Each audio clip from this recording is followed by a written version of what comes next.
On the night day of Christmas, Aberrent gave to me Dilar Nos by Mulpan, The Red Room by Spoofy, Cicada 3302 by Darwin, Edelweiss by Hexatide, Super Serious World by Prototype,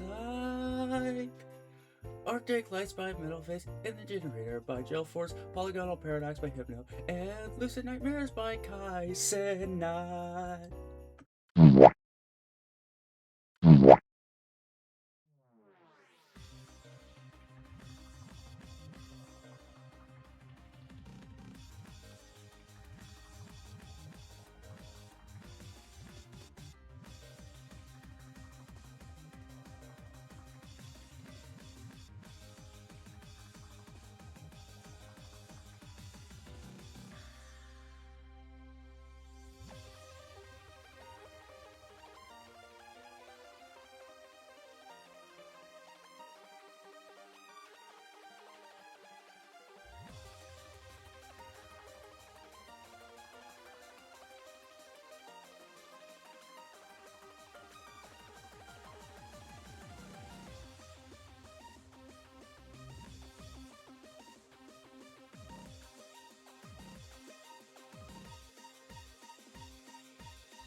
What up, guys, girls, and skibbity freaks?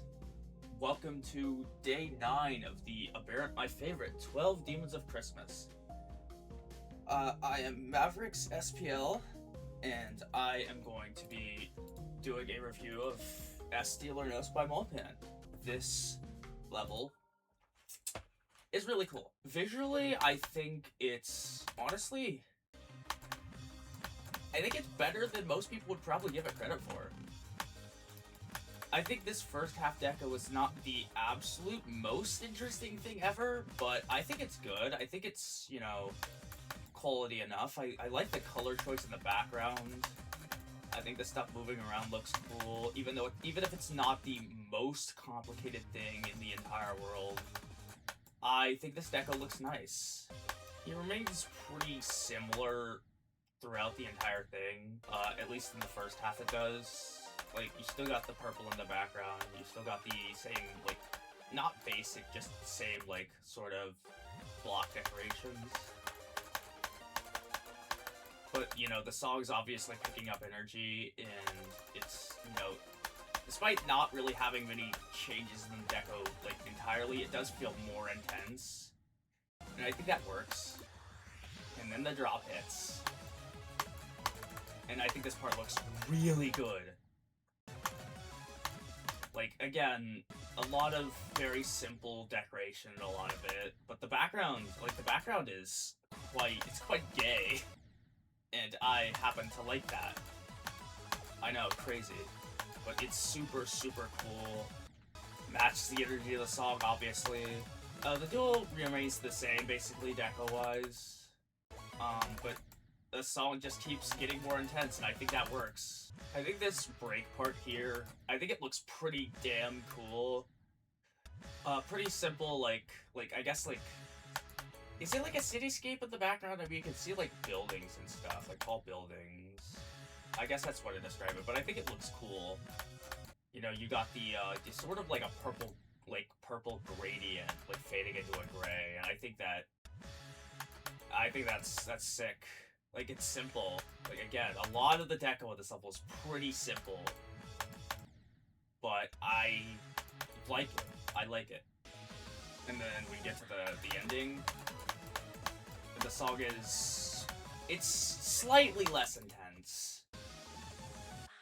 Slightly less intense, so we get a slightly less intense background effect, although I do think this hourglass does look cool.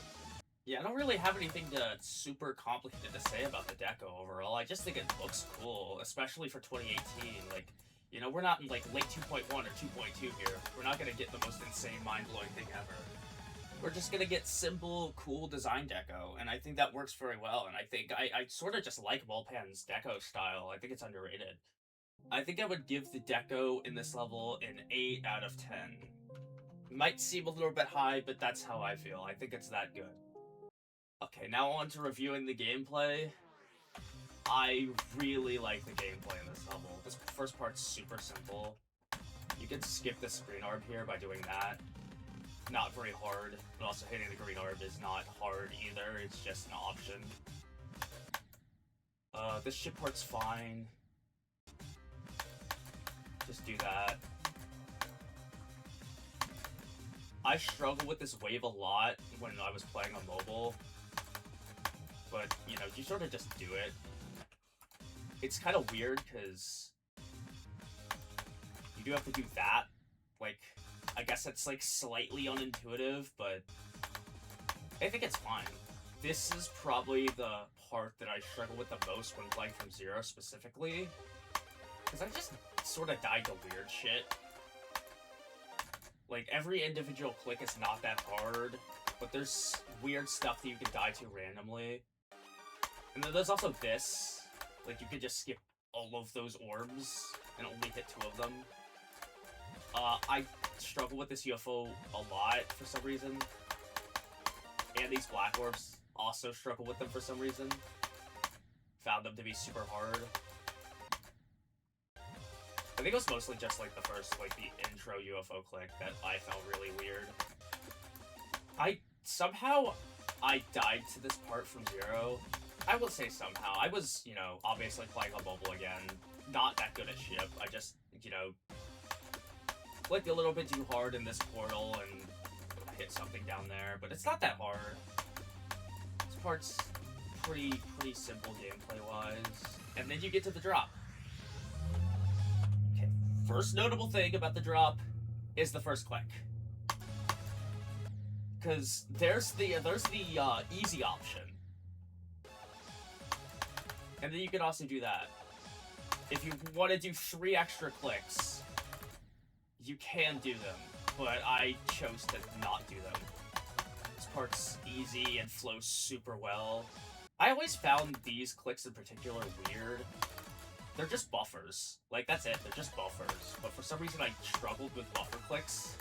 And then this duel, I'd say, is like the most complex part of the level. Okay, first thing you have to do is you have to wait for the top cube to fall off the block, and then do 2 fast clicks. This duel is just 1 click and 1 release.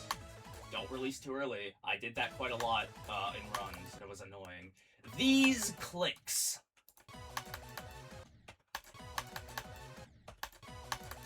These 3 clicks. I always found them to be kinda odd. Another one where you have to wait until you fall off the block before you click, but you do have to buffer the yellow orb still. So you have to wait and then buffer it, which is super weird. And then you have to hold the black orb and hit the blue orb as soon as you jump off the top of the ceiling. And then this part.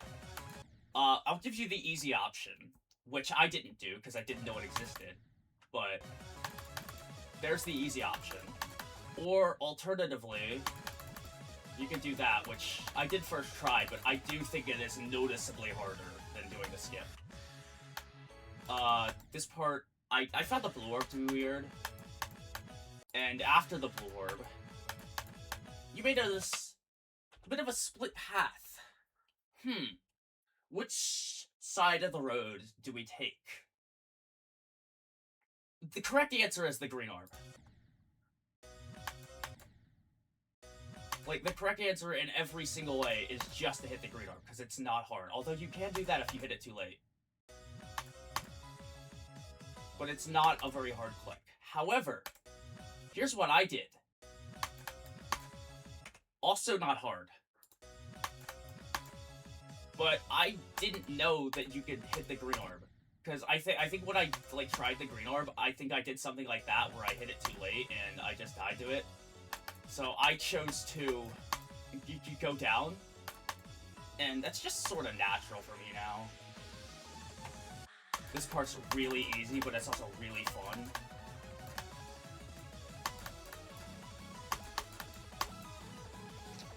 Super, super, super fun and intense ending, and I'm glad it's not hard, because I think if the last, like, 20% of this level was hard, I'd probably have issues with it, but... Let me show you my worst fail on this level. Not that. Although that is the percent that I died to, that's not how I died. I died like that.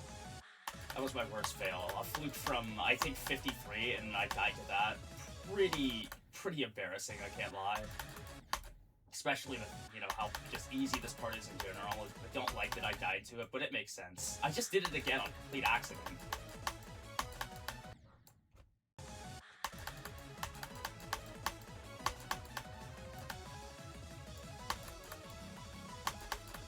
Yeah, that's a super, super fun ending.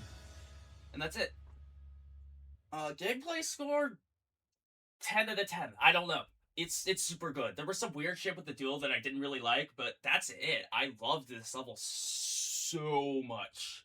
And I absolutely, without a doubt, recommend this. If you're in the skill set of playing something that's like, you know, IDL worthy, this is like, I think like 121 or something like that on the IDL. But if you're in that skill range and you like this type of gameplay, please play this level. It is absolutely 100% without a doubt worth your time. It's so good. But yeah, that's about it. That's all I have to say about Dilar Nos by Mulpan. If you want to check out the next video of the 12 Divas of Christmas, a link to bulbazorio's channel is down in the description because he has the next video. And go watch Vale's video from yesterday on the Red Room. And all the other 12 Divas of Christmas videos, all the other 7. Go support them, go support their videos, and thank you for watching mine.